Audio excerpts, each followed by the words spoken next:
Der Raffi hat gesagt, wir bereiten uns auf Ostern vor.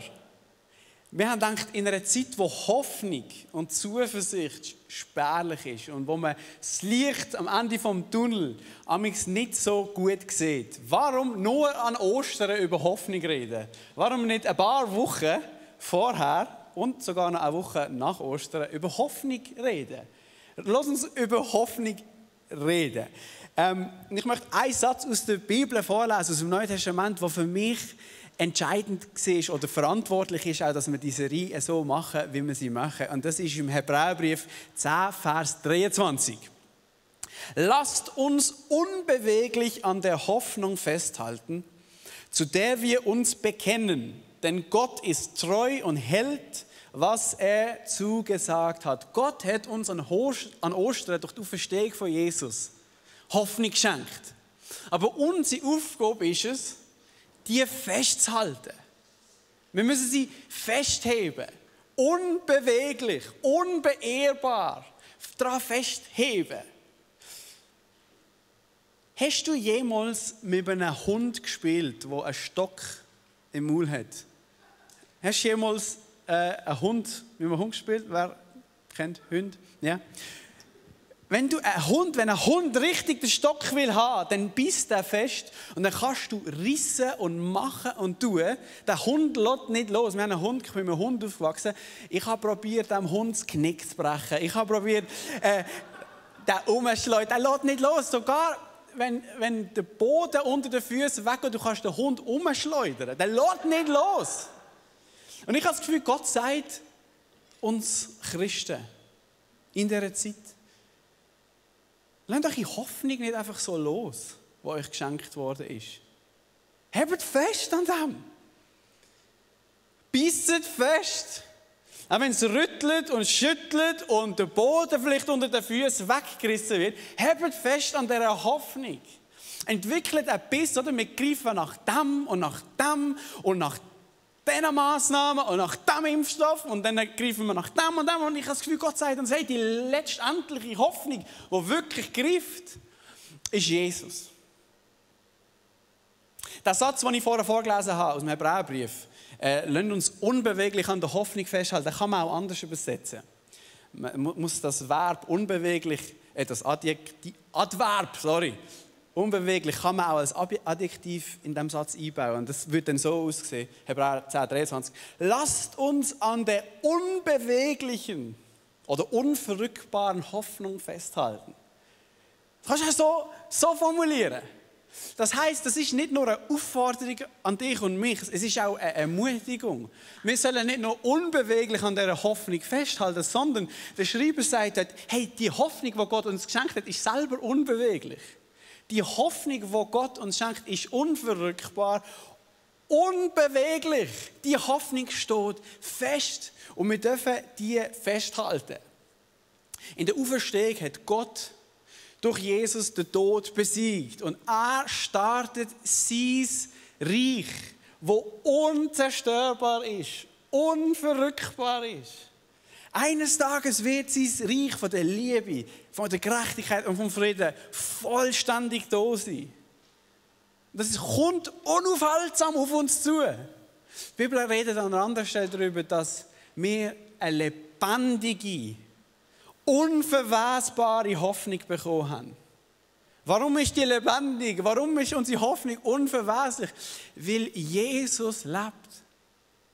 Weil Jesus unverweslich ist. Darum ist er unsere Hoffnung und das geht nicht kaputt. Das heisst, seid nicht überrascht, wenn wir in den nächsten Wochen ein bisschen über Jesus schwätzen. Jeden Sonntag schauen wir jetzt Geschichten aus dem Neuen Testament, wie Jesus hoffnungslose Schicksal wendet. Wie er Menschen Hoffnung schenkt und wie er Menschen ermutigt, an dieser Hoffnung festzuhalten. Und heute schauen wir eine grandiose Story an miteinander aus dem Neuen Testament. Wenn wir immer wieder von Jesus leben in der Bibel, dann wird deutlich, überall wo Jesus war, hat er Menschen angezogen. Menschen haben sich um Jesus versammelt. Menschen sind fasziniert von ihm. wie er predigt. Oder niemand hat so predigt mit dieser Weisheit und dieser Autorität. Er hat Menschen geheilt. Menschen, die krank waren. Menschen, die blind waren, hat er die Augen geöffnet. Menschen, die taub waren, hat er die Ohren geöffnet. Stell dir vor, die Anziehungskraft. Aus allen Gegenden sind Menschen zusammengeströmt, aus allen Milieus, Altersgruppen, aus verschiedenen Nationen sind sie zusammengekommen und haben den Jesus hören und erleben. Und genauso ist es auch in der Story, die ich jetzt euch gerade vorlesen möchte. Markus Kapitel 2, Vers 1. Einige Tage später kehrte Jesus nach Kapharnaum zurück. Es sprach sich schnell herum, dass er wieder zu Hause war. Und gesehen, der ist famous gewesen. Die Leute wollten wissen, wo er ist. Da versammelten sich so viele Menschen bei ihm, dass kein Platz mehr war, nicht einmal vor dem Haus. Während er ihnen das Wort Gottes verkündete, wurde ein Gelähmter gebracht. 4 Männer trugen ihn. Sie wollten mit ihm zu Jesus, doch es herrschte ein solches Gedränge, dass sie nicht zu ihm durchkamen. Da deckten sie das Dach über der Stelle ab, wo Jesus sich befand, rissen es auf und ließen die Matte, auf der der Gelähmte lag, hinab. Stell dir die Szene vor. Jesus kommt in das Haus, er predigt, Menschen versammeln sich in Massen. Das Haus hat keinen Platz mehr gehabt. Da hat niemand auf den Abstand geschaut. Kein Platz mehr gehabt. Im Haus, nicht einmal draussen vor dem Fenster, nicht einmal vor der Tür hat es mehr Platz. Die Leute wollten aussen an der Tür stehen und wollten schauen, was sagt er, was macht er. Die Anziehungskraft von Jesus war so stark. Und dann heisst das, 4 Männer ihren gelähmten Freund bringen. Weil sie Hoffnung haben, dass der Jesus dem Mann helfen kann. Und sie kommen nicht durch, oder? Weil so viele Leute sind. Und dann kommen sie auf die, wir tragen ihn aufs Dach. Machen das Dach kaputt. Die reißen das Dach auf und ich denke mir, das ist schon mal eine dreiste Hoffnung. Stell dir vor, Jesus ist schon predigen und plötzlich geht da oben die Decke kaputt. Was würden wir sagen, wenn das passieren würde? Die Decke geht kaputt, die vandalieren für Jesus. Kaputt lernen ab und alle sind gespannt, was sagt Jesus, was macht Jesus. Und er landet dort vor Jesus und dann in Vers 5 heißt Folgendes: Als Jesus ihren Glauben sah, man könnte auch sagen, wo Jesus ihre dreiste Hoffnung gesehen hat, sagte er zu dem Gelähmten: Mein Sohn, deine Sünden sind dir vergeben. Einige Schriftgelehrte, die dort saßen, lehnten sich innerlich dagegen auf. Wie kann dieser Mensch es wagen, so etwas zu sagen, dachten sie. Das ist Gotteslästerung. Niemand kann Sünden vergeben, außer Gott. Die gehen durch, oder, was Jesus da sagt. Die gehen nicht durch, weil der durchs Dach ist. Die gehen nicht durch, dass er vielleicht den jetzt heilen, sondern sie gehen durch. Sie sagen, hey, Gott vergibt Sünden. Und das braucht die richtige Form dazu. Das passiert vielleicht im Tempel oder mit den Opfertieren und so. Das hat sie Ablauf. Das ist in der Form, in dem System, wo wir uns gewöhnt sind. Und dann sagt Jesus in Vers 8, Jesus hatte in seinem Geist sofort erkannt, was in ihnen vorging. Warum gebt ihr solchen Gedanken Raum in euren Herzen, fragte er sie. Was ist leichter, zu dem Gelähmten zu sagen, deine Sünden sind dir vergeben? Oder steh auf, nimm deine Matte und geh umher. Jesus fragt, was kann man leichter sagen? Was ist einfacher zum Sagen? Also ich meine, jeder kann sagen, deine Sünden sind dir vergeben. Das kann jeder sagen. Weil der Effekt, ob das wirklich passiert ist nicht unmittelbar sichtbar, oder? Jeder kann sagen, deine Sünden sind vergeben. Aber jemandem sagen, stand auf und lauf, jemand, der gelähmt ist, das kann auch jeder sagen. Aber wenn es dann nicht passiert, dann ist deine Glaubwürdigkeit ein bisschen angekratzt, oder? Und Jesus sagt genau, warum er das jetzt macht in Vers 10. Doch ihr sollt wissen, dass der Menschensohn die Vollmacht hat, hier auf der Erde Sünden zu vergeben. Und er wandte sich zu dem Gelähmten und sagte, ich sage dir, steh auf, nimm deine Matte und geh nach Hause. Da stand der Mann auf, nahm seine Matte und ging vor den Augen der ganzen Menge hinaus. Sie alle waren außer sich vor Staunen. Sie priesen Gott und sagten, so etwas haben wir noch nie erlebt. Wenn ich mir das vorstelle, was da passiert ist in dem Moment, stell dir vor, die Freude, die entsteht von diesen 4 Freunden, die Freude von dem Gelähmten, der jetzt laufen kann. Stell dir vor, der Respekt, der von Jesus wächst, oder, in dem Moment, die Ehrfurcht, wow, nur Gott kann vergeben, aber der macht so etwas, das heisst, er kann wahrscheinlich unsere Schuld vergeben. Stell dir vor, was dort los gewesen sein, oder? Und es ist eine unglaubliche Story. Und man könnte jetzt so viele Punkte aus dieser Story herausschälen, oder? Man könnte eine ganze Predigtreihe machen, nur zu dieser Geschichte. Machen wir nicht. Aber ich habe mich so schwer hier in der Vorbereitung. Manchmal fällt mir es leichter, eine Predigt vorzubereiten und manchmal habe ich richtig Mühe. Und das war so ein Fall, weil mein Ziel ist immer, eine Predigt am Donnerstag oben fertig zu machen, dass ich am Freitag Tag habe mit der Familie, oder? Wochenende machen.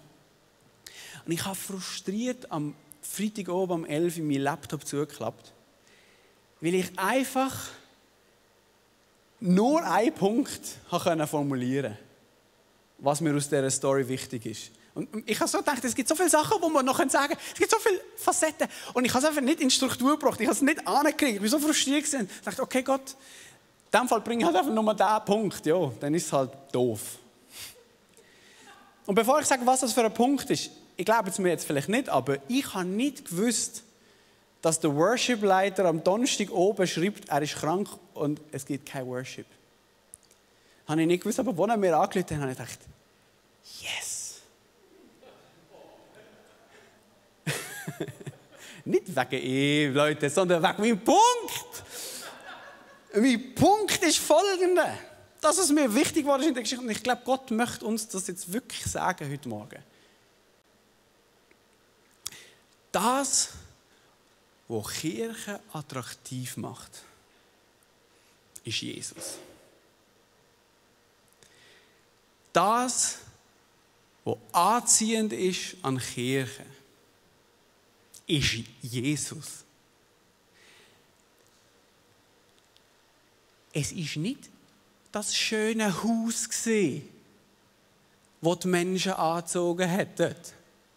Es ist nicht die wunderbare Dekoration gewesen. Wie gewaltig sie das Haus gestaltet haben, wie freundlich das Welcome-Team war, das die Menschen angezogen hat, oder? Es ist nicht die tolle Worship-Band gewesen, die so wundervoll gesungen hat und die Leute dachten, wow, so einen Gesang haben wir jetzt schon lange nicht mehr erlebt, komm, wir strömen in das Haus. Es sind nicht die Lichter gewesen, die hier kreativ das ausgeleuchtet haben. Es ist nicht eine Celebration gewesen und eine kreativ geschmückte Predigt. Und es ist nicht das gewesen, wo die Leute zu diesem Haus angezogen haben. Es ist nicht das gute Essen gewesen. Die tolle Gemeinschaft nach der Predigt, wo die Leute angezogen haben dort an. Es ist auch nicht attraktiv und anziehend gewesen, weil alle ihre Gaben haben können einbringen und jeder sein Potenzial können entfalten dort in dieser Gemeinschaft. Das kannst du in einem Verein auch finden, für das brauchst du keine Kirche. Und ich weiss, das klingt jetzt vielleicht ein bisschen banal, wenn ich das so erzähle, aber die Leute sind nicht in das Haus geströmt, weil das Haus so schön war. Die Leute sind zu diesem Haus geströmt, weil Jesus drin war. Mir ist das so eingefahren, gerade in der heutigen Zeit. In anderen Worten, es war nicht die Form, sondern der Inhalt, der entscheidend war. Und ich möchte das betonen, ich bin nicht gegen Form. Ohne Form gibt es gar keinen Inhalt. Jeder Inhalt braucht eine Form, oder? Und ich bin auch nicht dagegen, dass man sich Mühe gibt bei der Form. Ich sage nicht, ich bin für Exzellenz und die Form muss auch dem Inhalt entsprechen und so weiter, oder? Aber die Form darf nicht wichtiger werden als der Inhalt. Die Form darf nicht wichtiger werden als der Inhalt. Das Einzige, was die Kirche einzigartig macht im Vergleich zu anderen Institutionen, Leute, ist die Gegenwart von Jesus. Das ist ihr alleiniges Merkmal im Vergleich zu anderen Institutionen, ist die Gegenwart von Jesus. Das, was die Kirche berechtigterweise anziehend macht, ist nichts anderes als Jesus. Alles andere findest du an anderen Orten auch. Und zwar noch besser, oft. Das, was Kirche ausmacht, ist Jesus. Wir stellen uns oft die Frage, oder? Und ich weiss, die Kirchenlandschaft generell stellt sich oft die Frage, wie muss die Kirche heute sein, dass sie wieder attraktiv wird? Wie muss die Kirche sein, dass sie wieder Menschen anzieht? Und die Frage stellt sich das ICF, die Frage stellt sich die reformierte Kirche, die Frage stellen sich alle. Wie muss die Kirche heute sein, dass sie wieder attraktiv ist? Das ist eine gute Frage und das ist auch richtig. Und man tut an der Form schrauben, vielleicht sogar am Inhalt, das mehr betonen und so weiter. Das ist alles gut und recht. Aber darf ich heute einen Vorschlag machen? Das, was damals anziehend war, ist noch heute das Gleiche. Es ist die Gegenwart von Jesus, die die Kirche attraktiv macht. Schau, wir können die schönsten und professionellsten Gottesdienste auf die Beine stellen. Und wir können sie Celebrations nennen. Und wir können die beste Band auf die Bühne stellen. Oder? Und es druckt und es ist laut und es ist frisch. Oder? Und wir können das alles machen. Wir können unsere Gottesdienste spicken mit kreativen Elementen, dass es dir ja nie langweilig wird. Oder? Wir können das lustig machen. Wir können Leute auf die Bühne stellen, die super strukturiert predigen und dich unterhalten. Aber Leute, wenn Jesus nicht im Zentrum ist, ist es nicht mehr wie ein Zirkus gewesen. Wenn wir das alles machen und Jesus ist nicht da gewesen, dann ist der Worship nicht mehr wie ein Konzert. Dann ist der Gottesdienst nicht mehr wie eine Show. Und eine Predigt ist nicht mehr wie eine schöne Rede. Aber das ist nicht das, was wir wollen, oder? Wir wollen Jesus, seine Gegenwart, sein Wirken. Es gibt eine wunderbare Geschichte im Alten Testament, die verdeutlicht, dass das passieren kann. Dass die Form, die Gott ja gibt, nochmal, die Form an sich ist nicht schlecht. Und wir müssen gute Formen finden. Und das muss auch schön sein und qualitativ gut sein. Oder? Aber im Alten Testament gibt es eine Story, wo die Form wichtiger geworden ist als der Inhalt, als Gott selber. Und die Form ist zum Götz geworden. Im 4. Buch Mose wird beschrieben, die Israeliten sind in der Wüste und sie werden von Skorpionen oder Schlangen angegriffen. Und werden bissen und werden vergiftet und die Leute sterben. Und der Mose geht zu Gott und schreit zu Gott, sagt, was muss ich machen? Und Gott gibt ihm den Auftrag, du so eine eiserne Schlange schmieden, häng sie an einen Stab und heb sie auf. Und alle, die auf die Schlangen schauen, die gebissen worden sind, werden gerettet. Das ist die Story, oder? Wo nachher aufgerichtet wird im Johannesevangelium, im Neuen Testament, wo Jesus aufgerichtet wird am Kreuz. Alle, die dort anschauen, werden gerettet. Alle, die Jesus anschauen, werden gerettet und geheilt. Oder? Das ist wunderbar. Das Wirken von Gott. Nur, ein paar Jahrhunderte später, auch im Alten Testament, lesen wir im 2. Königebuch, dass der Stab, der sich dort erhalten hat über die Jahrhunderte, der Stab, der auf Gottes Wirken hinweist, ein Problem geworden ist. Und zum Götz geworden ist. Es ist ein Götzendienst entstanden, weil man mehr Hoffnung in die Form gesetzt hat, als in den Inhalt. Man hat mehr Hoffnung dort hineingelegt. Und der König Hiskia musste den Stab zerstören, weil die Leute das als Götz angebetet haben. Als Relikt, das an Gottes Wirken erinnert, wird verwechselt mit Gott. Und ich frage mich heute, haben wir auch so Sachen? Haben wir auch so Relikte und Formen?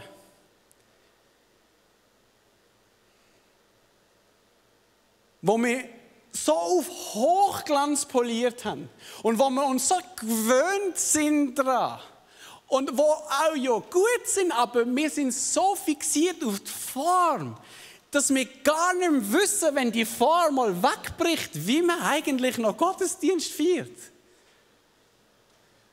Ich frage mich, haben wir so Formen, wo wir uns so daran festklammern? Und wenn die wegbrechen, geht uns wird uns der Boden unter den Füßen weggerissen. Ich frage mich, gibt es Formen in unserem Leben, die zu unserem Gott geworden sind, wo wir unser Vertrauen reinsetzen? Schau, das, was ICF vor 20 Jahren ist das jetzt alt, so erfolgreich gemacht hat, ist gesehen, weil man gesagt hat, hey, wir machen professionelle, freche, kreative Gottesdienste. Und wir lösen uns von diesen eingesessenen Formen, oder, die man ja kennt. Die Leute tun sich nur auf Formen, aus der Abgrenzung raus, haben wir gesagt, jetzt machen wir das kreativ, unterhaltsam, laut, frech. Und das ist alles gut. Und Gott war da drin gewesen. Es geht mir gar nicht darum, das schlecht zu reden. Aber manchmal frage ich mich, gerade wenn ich die Story lese von diesen 4 Freunden und die Story aus dem Alten Testament, ich frage mich, ob wir die neuen Formen, wo wir uns daran festhalten, so muss ein Gottesdienst sein, so muss eine Celebration sein, dass die zu unseren Götzen geworden sind und dass wir angefangen haben, die anstelle von Gott zu setzen. Vielleicht, und dann finde ich das grandios, haben wir heute kein Worship auf der Bühne. Weil es hilft meiner Predigt. Vielleicht hast du gedacht heute, Video. Das hat mich jetzt nicht so berührt, der Worship. Vielleicht hast du schon ein paar Mal gedacht, wenn jemand gesungen hat, das hat mich heute nicht so berührt, der Worship. Dürft ihr einen Vorschlag machen? Der Worship war im Fall nicht für dich. Worship Gott, das geht nicht um uns. Wir wollen nicht uns berühren. Wir wollen Gott berühren. Und du siehst, wie das plötzlich kehren kann.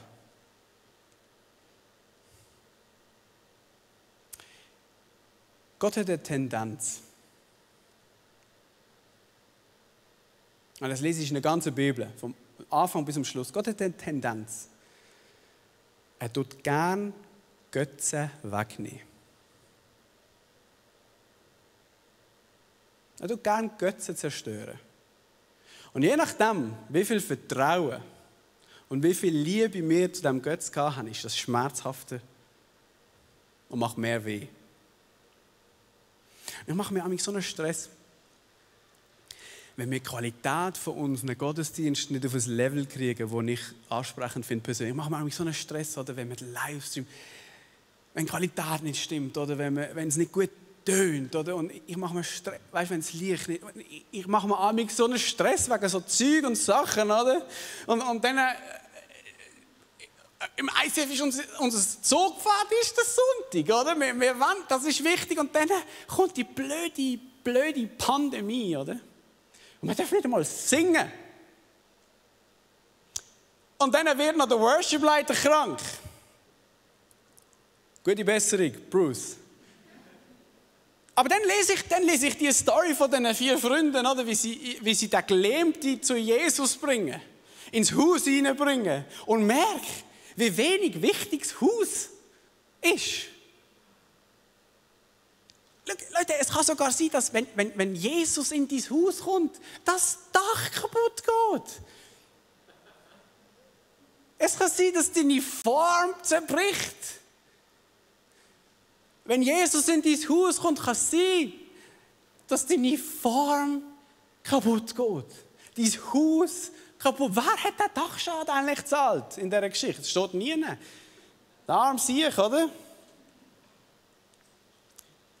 Und das nur, weil 4 Männer so dreist gesehen sind, all ihre Hoffnung auf den Jesus zu setzen. Weil 4 Männer dreist gesehen sind und gewusst haben, die Form rettet niemand. Das Haus vergibt niemandem seine Sünden. Das schöne Dach heilt doch niemand. Der Tempel, das System, das ist okay, aber das hilft dem Menschen jetzt nicht. Das Einzige, was verändert, das Einzige, was rettet, das Einzige, was heilt, schlussendlich ist Jesus. Und die haben das gewusst und sind dreist gewesen und haben alles auf eine Karte gesetzt. Und sind dort das Dach aufgeklettert. Mich fasziniert das. Ich möchte auch dreist hoffen. In dieser Zeit, ich möchte dreist sein in meiner Hoffnung. Dreist. Hey, ich habe auf die Karte Jesus gesetzt. Das ist vielleicht naiv. Ja, who cares, Mann? Ob du geimpft bist oder nicht, sterben tust du trotzdem irgendwann. Ist so, oder? Ich habe noch nie einen Geimpften gesehen, der noch nie gestorben ist. Nein, wirklich. Hey Leute, das, was wirklich zählt, ist Jesus. Er ist unsere Hoffnung, oder? Und ich stelle mir vor, wie anstrengend das muss sein, den Gelähmten dort anzutragen auf so einer Matte. Wir haben im Militär auch so blöde Übungen gemacht. Das sind zwar keine Gelähmten, die wir transportiert haben, sondern die Säcke, die nicht dann laufen wollten, oder? Aber das ist mega anstrengend. Das ist mega anstrengend, oder? Stell dir vor, die sind das Haus hochgeklettert, das Dach. Stell dir vor, wie anstrengend das war. Jemand, der nicht mitmachen kann, dort hochzuhieven. Aber das ist das, was die dreiste Hoffnung macht. Sie überwindet Hindernisse, weil man setzt alles auf eine Karte Jesus. Es gibt Leute, es gibt Christen, die kommen nicht mehr in den Gottesdienst, weil die Maske unkomfortabel ist. Und ich verstand das ja. Ich wäre genau gleich, wenn ich nicht da sein müsste. Nein, aber es gibt Christen, die kommen nicht mehr seit einem Jahr in den Gottesdienst, weil es unkomfortabel ist. Und dann beschämt mich das, weil ich selber so bin. Und dann sehe ich Christen in China, die nicht dürfen in den Gottesdienst gehen und die müssen heimlich in den Gottesdienst gehen, weil wenn sie gesehen werden, sie mit dem Leben zahlen. Und dann denke ich so, wo ist unsere Hoffnung, wo ist unsere Dreistigkeit und das, was wir auf Jesus setzen? Wir haben uns hier im Westen so ein Komfort-Christentum angeeignet und ich gehöre dazu, oder? Ich bin genau gleich. So ein Komfort-Christentum und Komfort ist unser Götz. Und Gott liebt es, Götzen wegzunehmen. Und dann ist plötzlich der Komfort weg. Und was dann übrig bleibt, bleibt übrig. Und diese Frage muss sich jeder von uns persönlich stellen. Was bleibt denn noch übrig, wenn das Dach kaputt geht? Was bleibt noch übrig, wenn das Haus nicht mehr da ist? Die Frage müssen wir uns alle stellen. Habe ich mich an die Form geklammert oder an den Inhalt? Wir im Leitungsteam vom ICF, wir stellen uns im Moment ständig die Frage, wie muss Kirche heute sein? Hey, was ist unsere Aufgabe, gerade in dieser Krise? Was haben wir zu tun? Oder in welche Richtung geht es? Und wir beten und wir diskutieren. Und ich weiß nicht, wie viele Stunden, gell, als wir schon darüber geredet haben, was sind jetzt unsere Prioritäten? Und dann kommt wieder eine Änderung und welche Richtung geht es und so weiter. Und es ist spannend. Wir haben jegliche Einflüsse, die auf uns zuprallen als Leitungsteam. Leute, die sagen, hey, geht es euch eigentlich noch, dass ihr euch noch trefft in dieser Zeit? Warum müsst ihr euch jetzt noch treffen? Oder? Wir sollten uns nicht mehr treffen im Gottesdienst feiern, sondern wir sollten die Halle zu einem Impfzentrum machen. Das habe ich auch schon gehört. Das ist wirklich so als Vorschlag gekommen. Und dann haben wir auf der anderen Seite Leute und sagen, hey, jetzt hört mal auf, alles mitzumachen als Kirche. Jetzt, wo ist die Kirche? Die Kirche muss doch mal das Maul aufmachen, muss mal protestieren, muss vor dem Bundesrat, das Bundeshaus und gegen die Maskenpflicht demonstrieren. Haben wir auch in der Kirche. Und Einflüsse kommen von links, rechts. Was ist unsere Aufgabe? Was müssen wir machen? Und wir sind wie zum Schluss gekommen in den letzten Monaten. Unsere Aufgabe, unsere Kernkompetenz als Kirche ist von Jesus zu erzählen. Beständig jeden Sonntag von Jesus zu erzählen. Weil, schau, Freunde, das macht sonst niemand. Das macht kein soziales Werk. Ich bin nicht gegen soziales Engagement. Wir als Kirche, wir müssen sozial aktiv sein. Wir müssen in Wort und Tat das Evangelium bringen. Keine Frage. Aber sozial aktiv zu sein, das machen auch andere. Aber das, was niemand macht, ist von Jesus erzählen, ist das Evangelium bringen. Das macht niemand.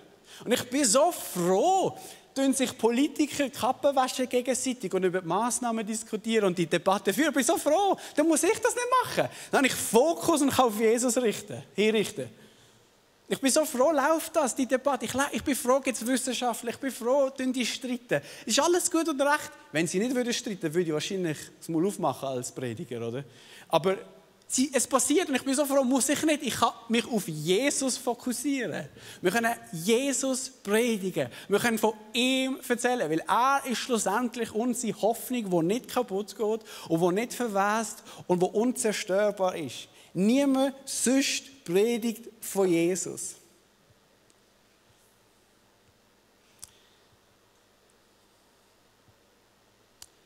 Leute, das ist unser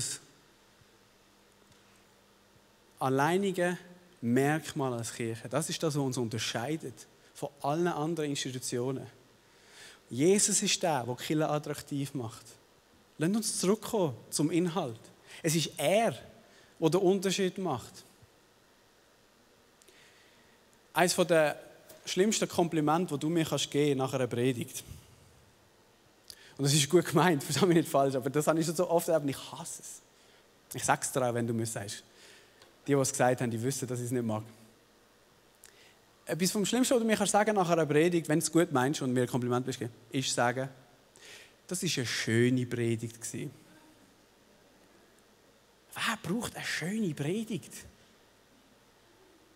Das ist mein letztes Ziel, eine schöne Predigt zu halten. Was will ich mit einer schönen... Ich will nicht... Das tönt so, das war nett, danke vielmals. Ich will nicht nett sein. Ich will dreist sein. Ich will dir sagen, ich will dir weh machen, verstehst du? Ich will dir sagen, du bist ein Sünder und du hast Götze in deinem Leben und du musst umkehren und deine Hoffnung auf Jesus setzen. Das will ich sagen. Weil ich weiss, nichts verändert dich außer Jesus. Nichts rettet dich außer Jesus. Nichts erlöst dich außer Jesus. Nichts. Schlussendlich ist er das Fundament, das verhebt. Und ich finde das so absolut genial, wie die Geschichte in ihren Lauf nimmt. Jesus ist so lieb, viel lieber als ich. Er würde das nie so sagen, was ich vorher gesagt habe. Oder er würde das nie so sagen. Er ist mega lieb, oder? Er ist barmherzig. Der Typ kommt zu ihm wieder andreht, oder? Und Gott und Jesus vergibt ihm seine Schuld. Aber er ist nicht einmal wegen dem da gekommen, er ist gekommen, weil er gelähmt ist, oder? Oh, aber so ist Jesus. Er ist übermäßig grosszügig, überschwänglich in seiner Barmherzigkeit. Er vergibt ihm seine Schuld. Und er heilt ihn. Und Leute, ich frage mich, sind wir noch so dreist, um unsere Hoffnung auf Jesus zu setzen? Aber sind wir noch stolz auf Jesus? Sind wir noch stolz auf ihn? Stolz ist so ein negativ belastetes Wort im christlichen Glauben. Aber wir dürfen stolz sein. Wir dürfen stolz sein, und zwar auf Jesus. Hey, es gibt niemanden, der so überschwänglich vergibt wie Jesus. Es gibt niemanden in keiner Religion, in keiner Institution, niemand sonst gibt es die freie Gnade. Niemand. Das ist ein Alleinstellungsmerkmal von uns. Seine überschwängliche Gnade. Ja, sie sind angekommen wegen der Wunder zu Jesus. Ja, das ist natürlich spektakulär. Die Leute geheilt, oder? Aber schlussendlich, liebe Freunde, geht es nicht um Wunder. Es geht nicht um Wunder. Das ist gut. Wunder findet sich überall auf der Welt. Das findet sich auch in anderen Religionen. Wunder. Wunder findet sich in der esoterischen Szene. Das ist natürlich ist es spektakulär, aber das ist nicht das, was darauf ankommt. Wie gesagt, auch wenn du geheilt wirst und ein Wunder erlebt, stirbst du trotzdem, oder? Ob du geimpft bist oder nicht, stirbst du irgendwann trotzdem. Jesus fragt, was ist einfacher? Sagen, dir ist vergeben oder stand auf und lauf? Jesus heilt den Mann, um allen zu zeigen, dass er wirklich vergeben kann. Das ist der Sinn vom Wunder. Jesus heilt ihn, um zu zeigen, ich kann wirklich Schuld vergeben. Deine Schuld ist wirklich weg. Weil er weiß, dass wir das wissen müssen und dass wir daran zweifeln und dass wir an dieser Hoffnung, wie der Hund, dass wir loslassen. Und ich bin heute angekommen, um dir zu sagen, bist du fest an dieser Hoffnung, an dieser guten Nachricht von Jesus. Nie sonst gibt es die Gnade. Nie sonst gibt es die freie Barmherzigkeit, die überschwängliche Barmherzigkeit. Nie sonst gibt es das. Und wir werden jetzt abschließen, die Celebration. Nicht mit Worship, sondern ich möchte, dass wir uns zusammen ausrichten auf Jesus. Jesus möchte dir heute sagen, dir ist vergeben. Und er will, dass du das weißt. Und er will, dass du aufstehst und dich aufrichtest und mit einer neuen Identität da rauslaufst.